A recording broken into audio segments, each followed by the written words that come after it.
অল্প বয়সে দায়িত্ব নেওয়া ছেলেগুলোই বুঝতে পারে বাস্তবতা কি। যে বয়সে তারা তাদের বন্ধুদের সাথে আড্ডা ঘোরাফেরা করে দিন কাটানোর কথা, সেই বয়সেই তারা তাদের ফ্যামিলির দায়িত্ব মাথায় নিয়ে ঘুরে। একমাত্র তারাই বোঝে জীবন কি। যে বয়সে ফুরফুরে মেজাজ নিয়ে ঘোরার কথা, সেই বয়সেই ফ্যামিলির চিন্তায় ডিপ্রেশনে ভোগে।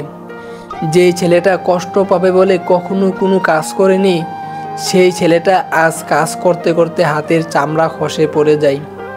যেই ছেলেটার পকেটে টাকা শেষ হয়ে যাওয়ার আগেই বাবা টাকা দিয়ে দিত, সেই ছেলেটার পকেট খরচ আজ সে নিজেই জোগায়।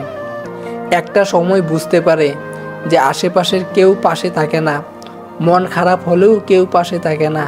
অল্প বয়সে দায়িত্ব নেওয়া ছেলেগুলাই বুঝতে পারে বা দেখে পৃথিবীর মানুষের আসল রূপ। ফ্যামিলির একটু ভালোর জন্য, একটু সুখের জন্য স্যাক্রিফাইস করে দেয় তাদের জীবনটুকু। অল্প বয়সে ফ্যামিলির দায়িত্ব নেওয়া মানুষগুলোর শেষটা সুন্দর হোক।